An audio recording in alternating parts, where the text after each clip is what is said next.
재밌잖아요. 모셨으면 좋겠죠. 한번 모시려고 그래요. 유명해져가지고 어떨지 모르겠어요. 제가 이 연애 이야기로 오늘 이야기를 시작하는 것은 이 하나님과 우리의 관계가 서로 사랑하는 관계이기 때문에 그래요. 두 사람이 만나서 연애를 하고 결혼을 할 때 아주 조심해야 되는 부분이 있죠. 제가 이제 제1 청년들을 좀 만나면서 결혼 이야기들을 좀 나누고 그럴 때가 있는데 굉장히 위험한 생각이 하나 있어요. 그게 뭐냐면 내가 행복하기 위해서 다른 사람을 만나는 거예요. 이런 거죠. 내가 지금 힘들고 어려워요. 외로워. 기쁨이 없어. 근데 저 사람을 만나면 내가 기쁨을 가질 것 같아요. 그래서 그 사람을 선택하는 경우죠. 뭐 다른 경우도 있죠. 난 지금 되게 행복해. 좋아. 만족해. 근데 저 사람하고 같이 있으면 내 행복이 2배가 되고 10배가 될 것 같아. 그래서 만나는 경우가 있는데 이런 마음으로 만날 때 굉장히 큰 문제가 생긴다는 거예요. 100% 문제가 생깁니다. 연애는 그래도 괜찮아요. 왜냐하면 깨지면 그만이니까. 그죠? 다시 만나면 되죠. 근데 결혼해서 그런 마음을 가지고 있으면 굉장히 상처를 많이 받게 돼요. 왜냐하면 서로 그렇게 안 해주거든요. 저만 결혼했나요? 지금 결혼하신 분들 결혼하신 분들은 동감을 해요. 결혼했다고 꼭 행복하진 않아요. 이게 죄송합니다. 이게 위험한 발언이었던 것 같아요. 결혼은 나의 필요를 채워주는 게 아니죠. 이런 마음으로 하면 굉장히 문제가 생길 수 있어요. 이 김지훈 소장도 이야기하는 것은 무엇이냐면 다른 사람의 필요를 채워줄 때 필요를 채워주는 여성이 멋있다는 거예요. 제가 이 분의 강의를 들어보니까 주로 여성들에 대해서 이야기를 해요. 그래서 저도 개인적으로 그렇게 생각해요. 남자는 굉장히 단순한 동물이에요.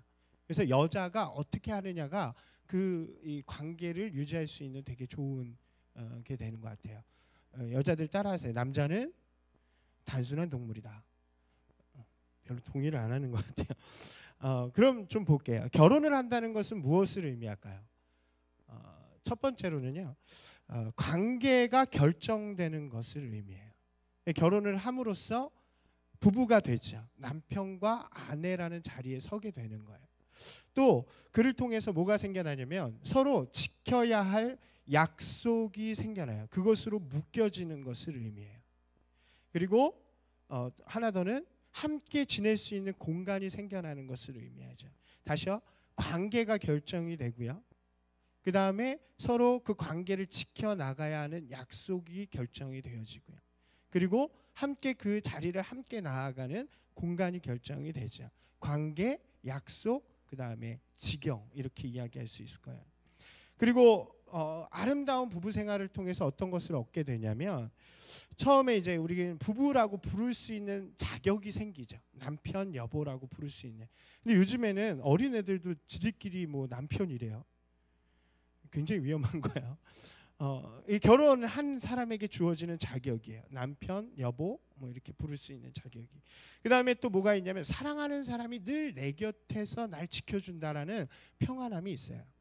제가 금요일 날 얼마 전에 결혼한 우리 미정자매를 만나고 왔는데 좋은 점을 이야기해봐라 그랬더니 그 얘기를 하더라고요.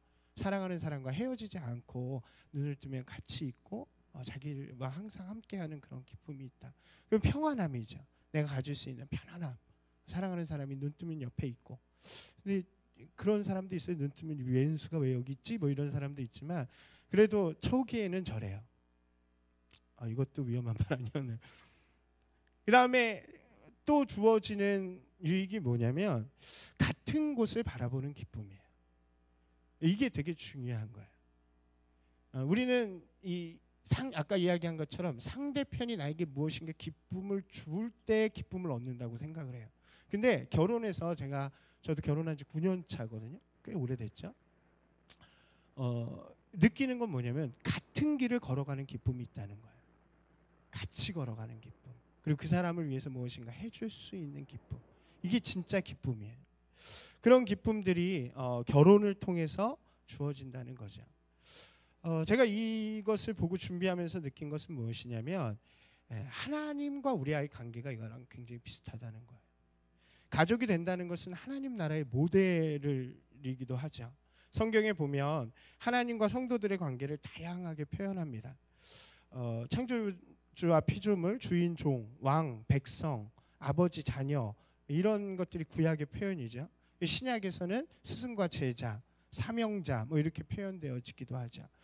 특별히 그 구약 중에서 아가서는 서로 사랑하는 연인의 관계로 하나님과 우리의 모습을 설명하고 있습니다. 중요한 것은 하나님과 우리와의 관계가 사랑의 관계라는 거예요. 여러분, 하나님은요 우리를 너무 사랑하세요. 아멘을 해야 되는 타이밍인데, 하나님은 우리를 너무 사랑하세요. 그리고 하나님은 우리가 하나님을 사랑하길 원하세요. 이게 성경에서 그렇게 이야기하고 있는 말이에요. 구약을 이해하기 위해서는요, 이 사랑이라는 단어를 이해해야 돼요. 성경을 전체적으로 봤을 때 우리가 좀 이해해야 되는 키워드가 있어요. 구약에서는 사랑이라는 단어예요. 사랑은 뭘까요? 예, 보여주세요. 키워드 중에 첫 번째 사랑을 한번 읽어볼게요. 시작. 하나님과 이스라엘의 관계. 구약에서 하나님은요 창조의 모습 가운데서도요 인간을 만드신 이유는 하나님과 인간이 사랑하기 위해서 만드신 거예요. 그러니까 하나님 그러면 사랑이 제일 먼저 나와야 돼요. 근데 그 사랑만큼 중요한 것, 사랑을 지켜내는 원리가 뭐냐면 두 번째 키워드예요. 공의라는 단어예요. 하나님은 의로우신 분이시기 때문에 의로운 마음으로 사랑을 할 수 있어요. 그게 하나님의 뜻이고 하나님의 법칙이에요. 그러니까 죄를 지으면 사랑할 수 없는 거예요. 하나님은 사랑하고 싶으시지만 죄가 있는 사람은 약속이에요. 그건 하나님께서 약속하신 거. 그것이 바로 공의예요. 그렇기 때문에 사랑을 지키는 방법이 바로 공의죠. 우리가 오늘은 못 나갈 것 같고 다음 주에 얘기를 할 텐데 이스라엘에게 주신 사랑과 공의가 있죠. 이스라엘의 공의는 뭘까요? 이스라엘에게 주신 공의, 그것은 바로 율법이에요. 율법. 하나님이 내 백성이 되려면 이렇게 살아가라고 주신 율법이에요. 근데 율법을 잘 못 지키잖아요. 그래서 주신 사랑이 뭐예요? 제사예요. 그래서 이게 구약을 이해하는 키워드예요. 좀 어렵지만 여러분들이 그렇게 이해하시면 넘어가면 좋을 것 같아요. 근데 하나님께서 이 사랑과 공의를 주셨는데 인간은 계속해서 배반을 하는 거예요. 이게 구약의 역사예요. 아담이 그랬고요. 그 다음에 이스라엘 백성들이 그렇게 하고요. 사사시대 때 그렇게 하고요. 우리가 볼 사사시대는 그 이야기를 지루하게 계속 반복적으로 이야기를 해요. 그리고 왕국 시대에도 그랬고요. 계속해서 그래요. 그래서 결국 하나님이 그 사랑의 결정체를 주신 분이 누구예요? 예수님이세요. 예수님의 이해할 수 있는 키워드는 그래서 은혜예요. 은혜라는 것은 무엇이냐면 사랑과 공의를 뛰어넘는 이야기예요. 하나님이 직접 우리에게 오셔서 우리의 하나님의 몸을 주심으로 말미암아 아무 값 없이, 아까 말씀드렸죠. 제사는 값이 있는 거예요. 내 거를 뭔가를 줘야 하나님이 용서해 주시는 거죠. 근데 은혜는 하나님이 직접 제물이 되신 거예요. 이게 되게 중요한 키워드죠. 그리고 마지막 그 신약을 이해하는 키워드는 사명이라는 단어예요. 은혜를 입은 자녀로서 살아가는 것. 예수 그리스도께서 우리에게 보여주신 길을 따라가는 것. 사랑, 공의, 은혜, 사명. 이 네 가지를 좀 이해하시면 여러분들이 성경을 이렇게 관통하는 맥을 좀 가지실 수 있어요. 제가 감기에 좀 걸려서 죄송합니다. 다시 말하면 이런 거죠. 하나님과 이스라엘의 관계가 바로 사랑의 관계고 그 사랑을 지키는 방법이 공의였어요. 그리고 그것이 계속해서 무너질 때 하나님께서는 약속하신 예수 그리스도, 그의 아들 보혜사 예수님 그리스도를 통해서 자기 스스로를 주심으로, 그의 은혜죠. 우리를 구원하셔서 하나님의 사랑을 받을 수 있는 하나님의 백성으로 삼으신 거예요. 그리고 하나님의 백성된 자녀가 이제 하나님 나라에서 하나님 백성으로 살아갈 수 있도록 미션을 주시는데 그게 뭐예요? 사명이라는 거예요. 그러므로 구약은 하나님과 우리와의 관계, 특별히 하나님 나라에서 살아가는 백성의 모습을 우리에게 잘 보여주고 있어요.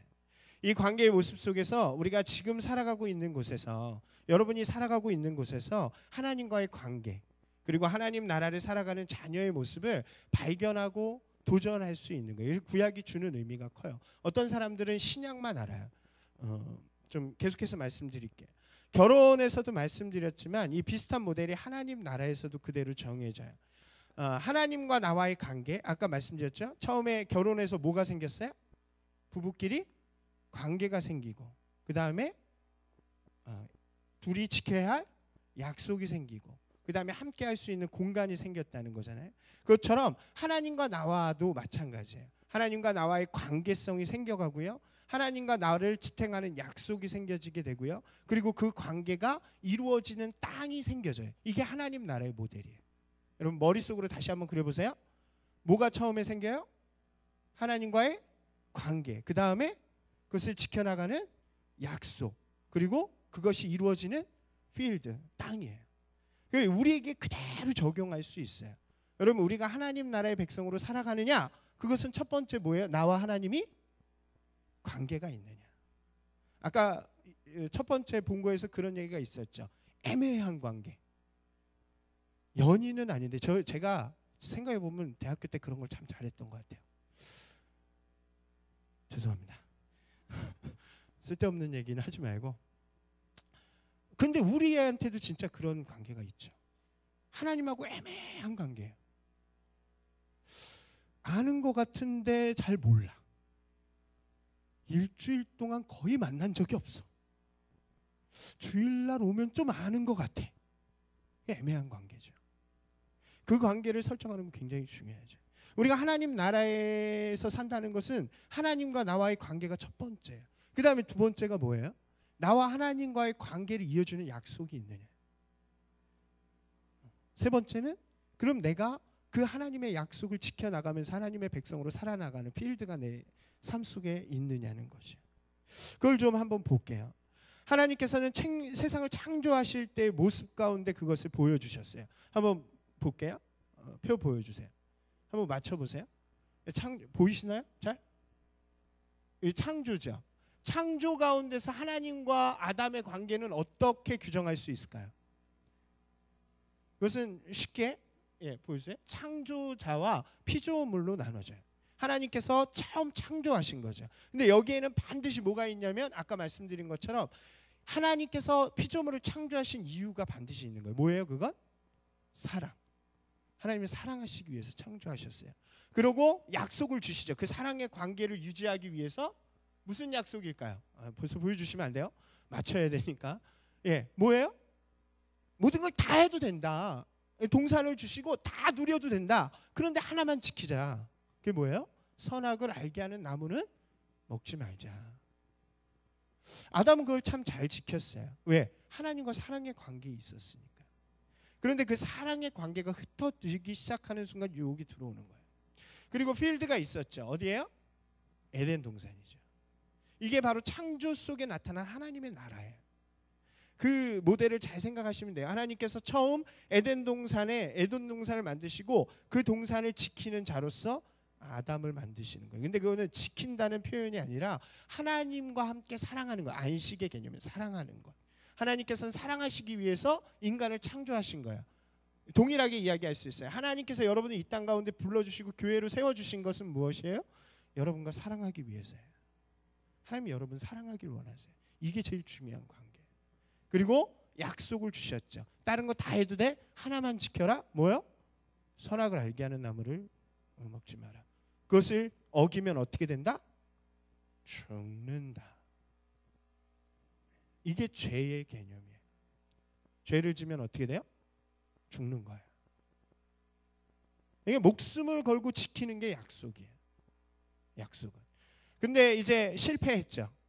그러고 나서 하나님께서는 하나님의 나라를 다시 이루시길 원해요. 누굴 통해서요? 이스라엘을 통해서요. 이스라엘과 하나님과의 관계는 뭘로 규정돼요? 네? 뭘로 규정이 돼요? 아브라함을 통해서 주셨고 모세를 통해서 주신 말씀이에요. 너희는 나의 백성이다. 그럼 뭐와 뭐겠어요? 왕과 백성이 되는 거예요. 하나님께서 이루시려는 하나님의 나라 이스라엘의 표본은 왕과 백성의 모델이에요. 근데 여기에도 그냥 우리가 생각하는 전제군주적인 왕이 아니라 뭐가 기본이에요? 사랑이 기본이에요. 내가 너희를 사랑하고 지키고 너희를 최고의 것으로 만들어주겠다라는 사랑이 있는 왕과 백성의 관계죠. 아까 말씀드렸죠. 약속은 뭐였어요? 네, 율법이었죠. 너희가 내 백성이 되기 위해서는. 여긴 좀 다르죠. 이때까지 저기는 처음 만드시고 다 준 거예요. 근데 실패하고 이제 죄가 관영한 곳에서 한 명을 선택하셨는데 아브라함을 선택하시죠. 그리고 이스라엘 백성들을 선택하셔서 너희는 특별한 민족이 돼야 된다. 그러니까 뭘 주시는 거예요? 나의 말을 지켜라. 그래서 율법을 주시는 거예요. 율법은 나쁜 걸까요? 좋은 걸까요? 좋은 거예요.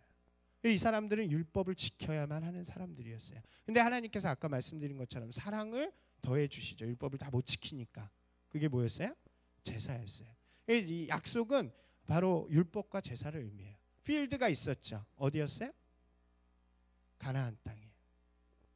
여러분 혹시 이 제가 얘기하는 단어들이 머릿속에 안 들어오시는 분들은 공부를 좀 하셔야 돼요. 저한테 오세요. 가나안 땅이 뭔지 잘 모르시는 분들은 오셔야 돼요. 교육을 받으셔야 돼요. 그 정도는 넘어갔겠다 싶어서 얘기하는 거니까. 자, 다시 한번 모델이요. 이스라엘을 통해서 하나님의 나라를 다시 만드시는데 관계는 뭐예요? 관계는 뭐예요? 왕과 백성. 약속은 율법. 땅은 가나안이에요. 자, 그럼 이제 중요하죠. 우리에게도 동일하게 모델이 있죠. 저것도 실패했어요. 그래서 누가 오셨어요? 예수님이 오신 거예요. 그래서 예수님이 이 땅에 오셔서 하신 것이 하나님의 나라가 임하는 거였어요. 하나님의 나라가 하늘에서 이루어진 것처럼 땅에서도 이루어지는 것. 그래서 이미 이루셨어요. 그럼 우리도 하나님의 나라의 백성으로 살아갈 수 있죠. 관계는 뭘까요? 네, 아버지와 자녀죠. 예수 그리스도로 말미암아 우리가 하나님의 뭐가 돼요? 자녀 되는 것. 자, 여기가 중요해요. 약속은 뭘까요? 한번 맞춰보세요. 자녀가 될 수 있는 약속. 너무 간단하죠. 뭐예요? 예수님을 믿는 것. 예수 그리스도를 고백하는 것. 필드는 어딜까요?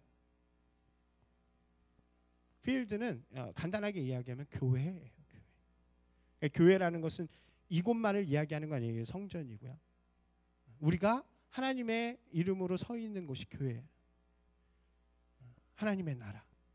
이 모델이 여러분 좀 머릿속에 딱 들어오셨으면 좋겠어요. 아까 뭐하고 같이 들어가면 되냐면 신랑 신부 결혼하는 것을 생각하시고 이 모델. 창조의 모델 속에서 하나님의 나라를 이렇게 주셨고 구약의 모습 속에서 이렇게 주셨고 지금 우리에게 하나님의 나라가 이렇게 온다는 것을 좀 여러분들이 보셨으면 좋겠어요. 중요한 거 말씀드렸죠. 약속은 조건일 뿐이에요. 뭐가 전제가 돼야 돼요? 하나님과 나의 사랑. 사랑이 제일 중요한 거죠. 여러분 보세요. 아담도요. 저 조건에 집중하고 하나님의 사랑을 잃어버리는 순간 그걸 먹기 시작한 거예요. 유혹을 받기 시작한 거예요. 이스라엘 백성이요. 율법을 끝까지 지키려고 노력했어요. 근데 율법은 지키는데 뭘 잃어버려요? 하나님의 사랑을 잃어버렸어요. 그래서 실패하기 시작해요. 우리도 마찬가지죠. 예수 그리스도를 입으로 시인하고 말은 얘기하지만 주님을 믿는다고 얘기하지만 우리 마음 가운데 뭐가 없으면 실패하는 거예요? 하나님을 향한 사랑이 없으면 실패하는 거예요. 여러분 그러므로 믿는다는 것을 여러분들이 규정을 잘해야 돼요. 예수 그리스도로 말미암아 구원을 받는다는 단순한 의미. 그러니까 예수 그리스도로 말미암아 구원을 얻었다는 것은 내가 죽어서 천국 가는 티켓을 얻었다는 것을 의미하는 게 아니에요. 내가 하나님을 사랑할 수 있는 자격을 얻었다는 것을 의미해요. 자녀의 자격.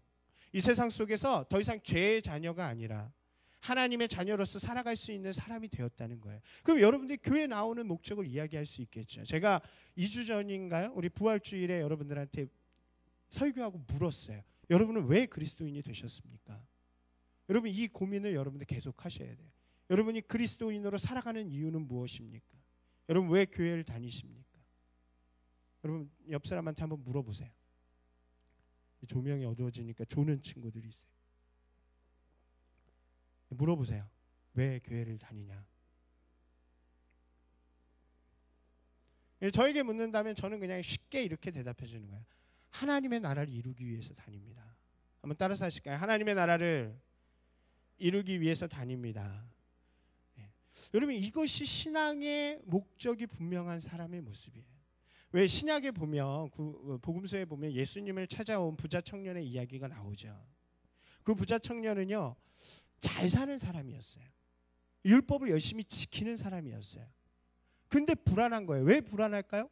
내가 죽어서도 행복해야 되는데, 지금도 충분히 행복한데 난 죽어서도 행복해야 되는데 내가 지금 배우는 율법이나 이런 거 가지고는 자신이 없는 거예요. 그러니까 그 당시에 유명하게 천국이 가까웠다고 외치는 예수님을 향해서 나아간 거죠. 내가 어떻게 하면 영생을 얻을 수 있겠습니까? 영원히 행복하게 살 수 있겠습니까? 죽어서도 행복하게 살 수 있겠습니까? 예수님께서 말씀하시잖아요. 다 지켜 행하냐? 제가 하고 있습니다. 그러면 나를 따르라. 그 말씀을 했을 때 근심하며 돌아갔다고 이야기를 하죠. 여러분, 우리 마음 가운데도 마찬가지예요. 구원이라는 것, 여러분이 믿고 있는 그 목적이 잘못되잖아요. 여러분이 방향을 갖고 있는 것이 잘못되면 주님께서 어느 날 여러분에게 너는 나를 따르라고 말씀하실 때 근심하며 돌아가는 사람이 될 수밖에 없어요. 근데 내 삶 속에서 목적이 하나님의 나라를 이루는 것, 하나님의 뜻을 이루는 것, 하나님과 사랑하며 살아가는 것이 내 삶의 목적이 될 때는 어떤 부르심에도 응답하는 사람이 될 수 있는 거예요. 여러분, 그 부르심에 응답하는 여러분들 되시기 바랍니다. 우리가 그렇게 살아갈 때요, 하나님께서 우리에게 주시는 복이 있다고 제가 말씀드렸죠. 여러 번 말씀드렸는데 여러분 기억하실지 모르겠어요. 로마서 14장 17절 말씀이에요. 한번 같이 읽어볼까요? 시작.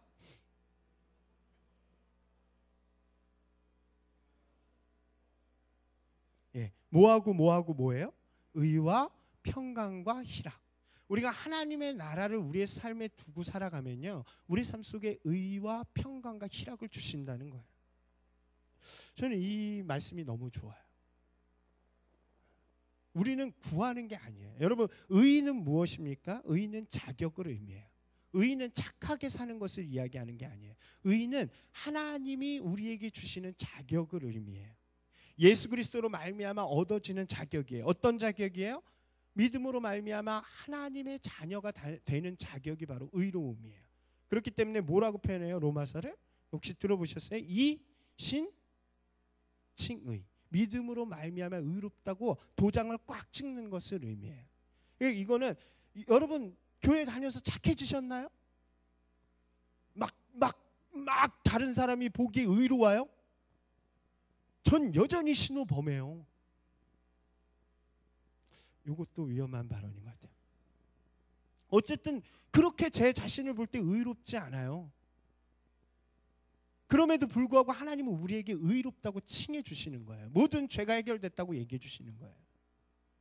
그로 말미암아 우리는 어디에 갈 수 있냐면 하나님 나라에 들어갈 수 있는 자격이 생기는 거예요. 이게 의로움이에요. 예수 그리스도를 고백하는 순간 의로움이 우리 가운데 인쳐지는 거예요. 할렐루야. 여러분, 믿음으로 의로움을 가진 사람이에요. 두려워하지 마세요. 여러분, 웨슬리가 설교 들었죠? 웨슬리 누군지 아시죠? 모르시는 분? 부끄럽지 않아요. 괜찮습니다. 부끄러운 건가 봐요. 웨슬리는 감리교의 창시자예요. 어려서부터 굉장히 신앙생활을 열심히 한 사람이에요. 규칙주의자예요.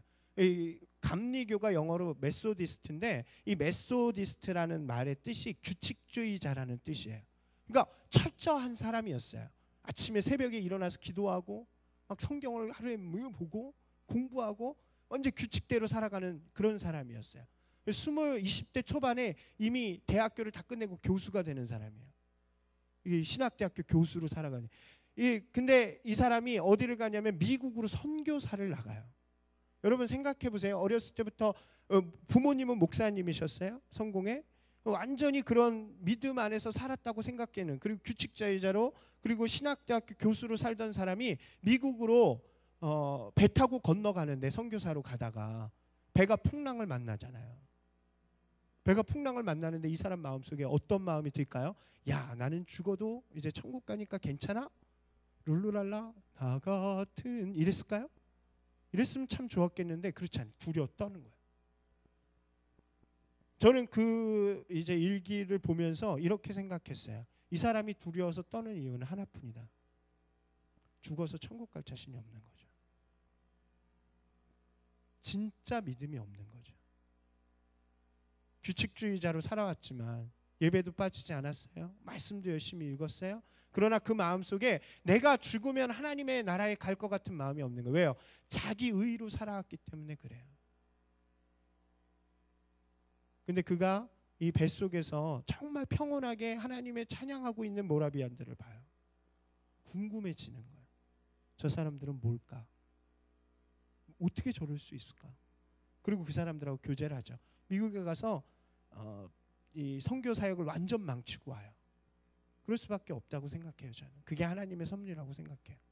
그리고 돌아와서 그들을 찾아가서 교제하고 이야기를 나누고 그러면서 다시 하나님을 만나게 돼요.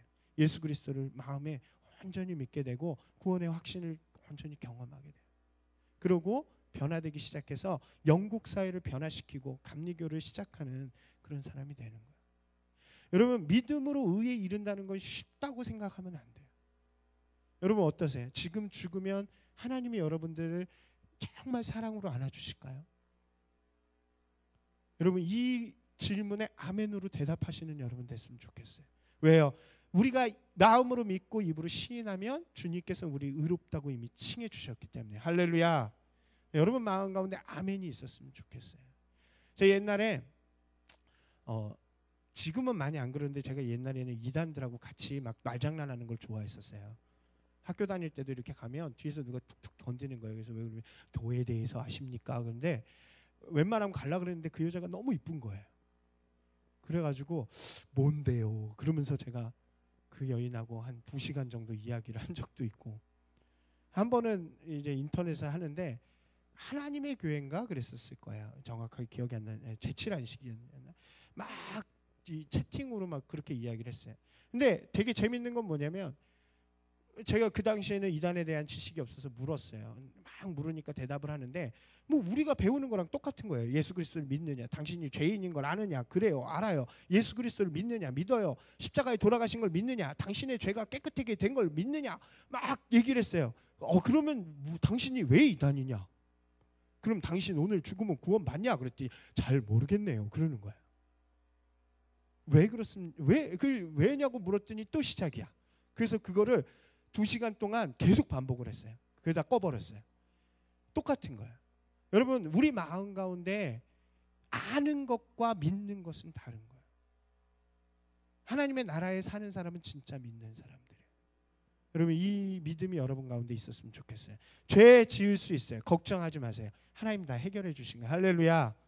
예, 그게 의로움이에요. 두 번째는 희락을 먼저 할게요. 희락은 기쁨과 기쁠이 즐거울 낙이잖아요. 기쁨과 즐거움이에요. 하나님 나라에 살면요, 우리 가운데 기쁨과 즐거움이 있어요. 여러분, 우리 모델로 아까 얘기했던 결혼 생활을 예를 들어볼게요. 결혼 생활이 기쁜 이유가 뭐라고요? 남편이 나한테 뭘 잘해줘서가 아니에요. 남편이 뭘 잘해주고 뭘 이렇게 밤마다 맛있는 걸 사다 주고 다이아 반지를 사주고 이래서 또 기쁠 수는 있겠죠. 그러나 그 기쁨이 평생 가지 못해요. 진짜 기쁨은 함께 같은 곳을 바라보면서 가기 때문에 얻는 기쁨이에요. 홀로서기라는 옛날 시 혹시 아시나요? 아시는 분은 나이가 좀 들으신 분이에요. 홀로서기에 그렇게 이야기하죠. 사랑은 서로를 바라보는 것이 아니라 같은 곳을 바라보는 것이다. 같은 곳을 바라보면서 걸어갈 때 느끼는 기쁨이 있어요. 저는 사역자라 그런 걸 더 느끼는 것 같아요. 하나님의 길을 걸어가면서 얻는 기쁨이 있다고요. 여러분, 하나님 나라에 살아가는 기쁨은 그거예요. 내가 하나님의 뜻에 순종하면서 얻는 기쁨이에요. 하나님이 나에게 원하시는 길을 내가 걸어가면서 누리는 기쁨이에요. 하나님의 자녀로서의 살아가면서 얻는 기쁨, 그것이 바로 희락이에요. 제가 여러분들 작년에 많이 강조했던 말씀 아시죠? 시편 16편 11절 말씀. 생명의 길을 주님께서 보여주시고 내가 그 길을 걸어갈 때 내게 오는 기쁨이 있다는 거예요. 이거는 누려봐야 알아요. 길게 설명할 수 없어요. 그리고 마지막 평강이에요. 하나님께서 샬롬이죠. 샬롬을 주신다는 거예요. 평안함은 하나님이 함께 하심으로 얻는 안정감과 편안함이에요. 아까 그 결혼 생활을 하면 남편이 나와 항상 함께 하기 때문에 내가 느끼는 편안함. 그렇게 생각하면 되겠죠. 내가 어느 곳에 있을지라도 어떤 곳에 있을지라도 주님이 나와 함께 하시기 때문에. 할렐루야. 예. 어려울 수 있어요. 환경이 괴로울 수 있죠. 상황이 정말 어려울 수도 있어요. 근데 정말 하나님 나라에 사는 사람, 그리스도인은 뭐를 느끼냐면 그 가운데서도 나와 함께 하시는 하나님을 느끼는 거예요. 하나님 전능하신 분이잖아요. 할렐루야. 하나님 모든 것 가능하신 분이잖아요. 두려움이 없는 거죠. 걱정, 근심이 없는 거예요. 불신이 없고 의심이 없는 상태. 이것이 진짜 편안함이에요. 평강이에요. 이것을 잘 보여주는 고백이 다윗의 고백이죠. 시편 23편 우리가 잘 알잖아요. 한번 펴보시겠어요?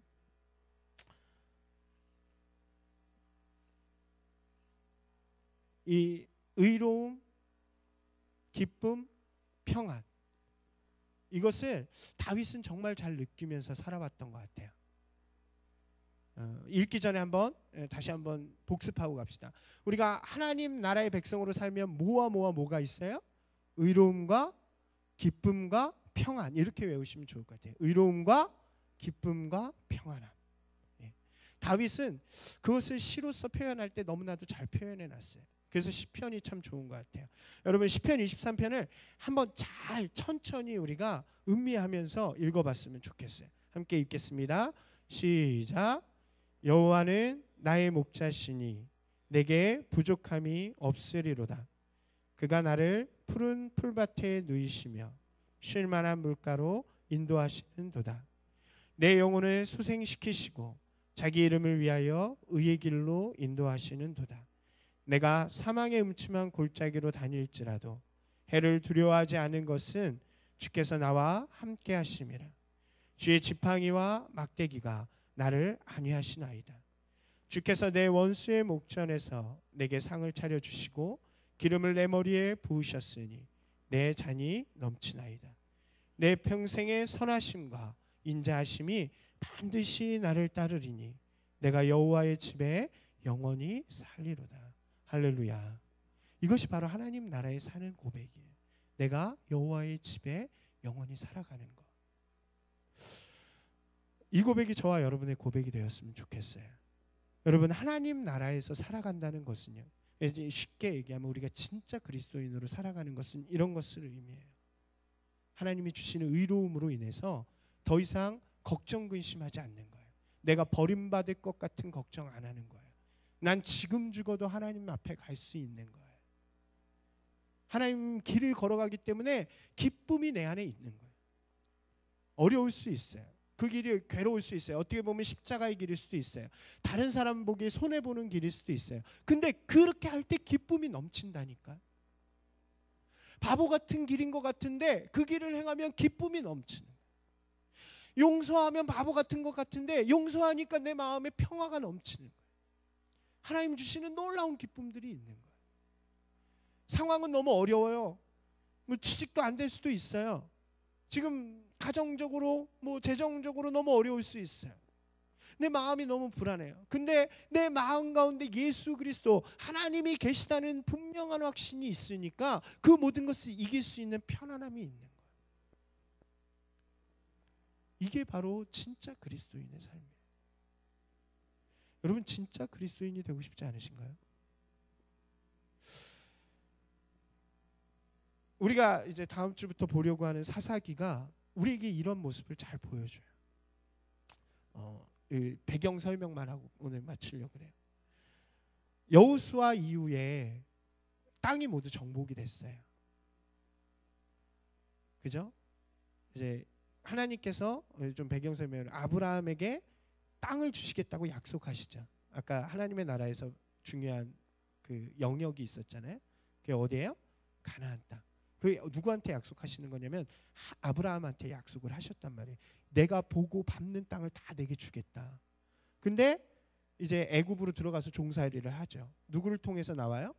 모세를 통해서 나오게 되고 출애굽 후에 광야를 지난 다음에 가나안 땅으로 들어가는 정복 시대가 시작이 돼요. 그 주인공은 누구예요? 여호수아예요. 여러분들이 이것을 좀 알고 읽으면 더 좋아요. 여호수아가 이제 정복을 해요. 그래서 거의 다 정복을 해요. 몇 개 빼고. 그리고 여호수아가 죽기 전에 무엇을 하냐면 12지파에게 이렇게 땅을 나눠주는 거예요. 그리고 그곳에서 살아요. 그때부터 사사기가 시작이 되어지는 거예요. 근데 참 특징이 있어요. 그 주변에 있는 나라들, 우리가 잘 아는 아수르, 바벨론, 이집트, 이런 나라들은 왕이 있었고 군대가 있었어요. 그런데 이 나라엔 이상하게 왕과 군대가 없는 거예요. 왜일까요? 왕은 누구예요? 하나님이시니까. 하나님이 지키시면 내가 지킬 필요 있어요? 없어요? 없는 거예요. 그래서 군대가 없는 거예요. 하나님이 원하셨던 이 나라는 뭐였냐면 12지파가, 이 12지파의 레위 지파가 없어요. 대신 누가 있냐면 요셉의 아들이 2명이 나눠 가져요. 다음 주에 좀 다시 한번 설명해 줄게요. 므낫세와 에브라임이라는 두 아들이 나눠, 12명의 아들 중에서 레위가 빠지니까 11하죠. 요셉의 아들이 2이 되는 거예요. 그래서 12지파가 나눠갔는데, 레위 지파는 하나님을 찬양하는 지파잖아요. 그래서 이걸 보면 특성이 잘 나타나는데, 레위 지파 사람들이 이 12지파에 다 나눠가요.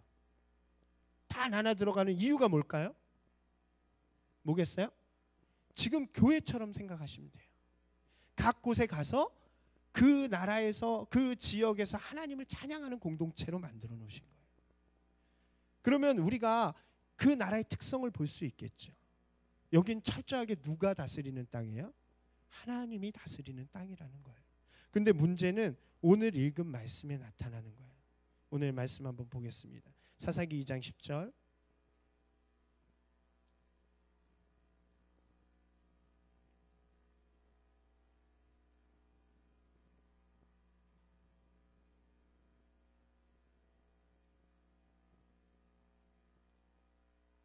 자, 읽겠습니다. 시작.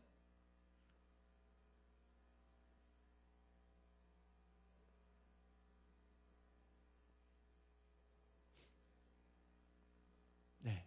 무슨 세대가 일어났어요? 다른 세대가 일어났어요. 정복을 경험하지 못한 다른 세대가 이제 그 자리에 있는 거예요. 그러니까 문제들이 시작되죠. 왜요? 하나님만을 바라보고 하나님의 뜻, 약속을 따라 사는 백성이 하나님 나라의 백성인데 그것을 모르는 사람들이 일어난 거예요. 여러분, 제가 이것에 주목하는 이유는 우리의 모습 때문에 그래요.